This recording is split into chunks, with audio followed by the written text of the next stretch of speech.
Hi అండి. ఇంకొక simple blouse డిజైన్‌తో అయితే వచ్చేసాను. ఫస్ట్ అయితే క్లాత్‌కి ఫ్రేమ్ ఫిక్స్ చేసుకొని డిజైన్ అయితే డ్రా చేసుకోవాలి. మామూలు పెన్సిల్‌తోనే వేస్తున్నాను. ఈ విధంగా సింపుల్‌గా ఫ్రీ హ్యాండ్‌తోనే వేసేయచ్చు. ఇదే కాదండి, ఇటువంటి సింపుల్ డిజైన్స్ ఇంకా చాలా ఉన్నాయి. మీకు ఇంట్రెస్ట్ ఉంటే ముందు వీడియోస్ ఒకసారి చెక్ చేయండి. ఇంకా వర్క్ అయితే స్టార్ట్ చేసేసుకుందాము. 6 నెంబర్ నీడిల్ తీసుకున్నాను. ఈ నీడిల్‌కి 2 వరుసలు ఎక్కించుకోవాలి. ఈ 2 వరుసల దారంతో గొలుసు కుట్టు కుట్టుకోవాలి అవుట్‌లైను.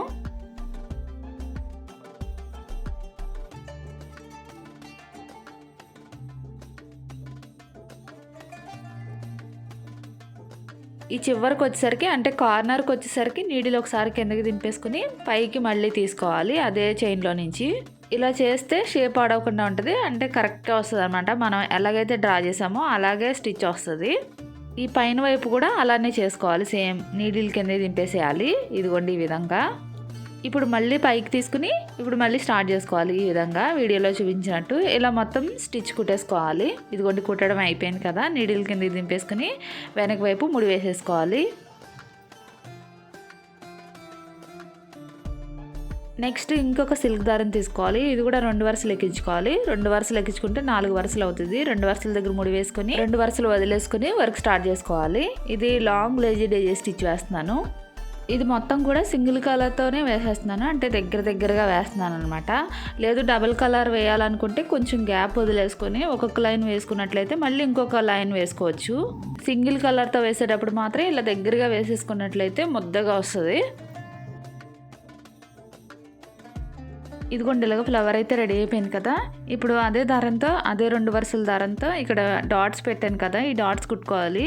నాట్ స్టిచ్ వేస్తున్నాను. ఇది 2 టైమ్స్ రోల్ చేసుకుని సరిపోద్ది. చాలా చిన్నగా వస్తాయి, అంటే ఇవి చిన్న చిన్న బీట్స్లా కనిపిస్తాయి చూడటానికి. ఇవన్నీ ఈక్వల్గా వేసేసుకోవాలి.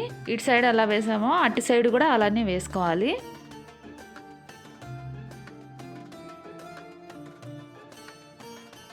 నెక్స్ట్ జ్యువెలరీ రింగ్స్ తీసుకోవాలి. వీటిలో కుట్టుకోవడానికి చిన్న సైజు గోల్డెన్ బీడ్స్ తీసుకున్నాను. ఫస్ట్ అయితే వీటిని కుట్టడానికి ముందుగా స్టిక్ చేసుకోవాలి. స్టిక్ చేసుకుంటే కదలకుండా ఉంటాయి. ఫ్యాబ్రిక్ గ్లూ పెట్టేసుకొని పైనుంచి స్టిక్ చేసేసుకోవాలి. ఫస్ట్ ఒక 2 మినిట్స్ ఆగితే ఇంకా కుట్టడానికి వీలుగా ఉంటుంది. ఇవి కుట్టడానికి కాటన్ దారం తీసుకోవాలి. 2 వరుసలు కాటన్ దారం తీసుకున్నట్లయితే అంటే క్లాత్ ఏ కలర్ ఉంటే ఆ కలర్ తీసుకుంటే కనిపించకుండా ఉంటుంది. ఈ రింగ్స్లో ఒక్కొక్క పూస వేసేసుకోవాలి. ఇంకా అది లాక్ అయిపోయి ఉంటుంది అనమాట, ఇంకా రింగ్ బయటికి రాదు.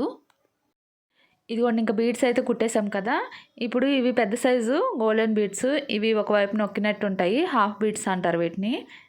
ఈ పైన వైపు ఒకటి కింద వైపు ఒకటి 2 వేసుకుంటే సరిపోద్ది. తర్వాత వచ్చేసి ఇక్కడ వచ్చేసి ఈ ఆరెంజ్ దారంతో ఫిల్ చేసుకుంటూ కుట్టుకోవాలి. అంటే గ్యాప్స్ని ఫిల్ చేస్తున్నాను అనమాట. అటు ఇటు ఉంటాయి కదా, వీటిని ఫిల్ చేసుకుంటూ కుట్టుకోవాలి. ఇక్కడ నాట్ స్టిచ్ వేస్తున్నాను. ఇది ఆరెంజ్ థ్రెడ్ తీసుకున్నాను, లేదంటే బ్లూ అయినా వేసుకోవచ్చు. ఈ ముడి కుట్టు రాదు అనుకుంటే బీడ్స్ కూడా కుట్టేసుకోవచ్చు. ఈ థ్రెడ్ వర్క్ చేస్తున్నాం కదా, ఇప్పుడు ఫిల్ చేసుకుంటూ ఇది మానేయచ్చు అనమాట, వదిలేసుకోవచ్చు కావాలంటే. ఇది వేస్తే నిండుగా కనిపిస్తుంది. ఇలానే పక్కన డిజైన్ వేసుకోవాలి. నెక్ డిజైన్ అంటే ఇలా డ్రా చేసుకోవాలన్నమాట. పక్క నుంచి ఈ విధంగా సేమ్ డిజైన్ వేసుకుంటూ రావాలి. డిజైన్కి మధ్యలో ఒక పోస్ కుట్టుకోవాలి. ఇదిగోండి బ్లౌజ్ డిజైన్ ఎలా ఉంది కామెంట్ చేయండి. నచ్చితే లైక్ చేయండి. Bye bye.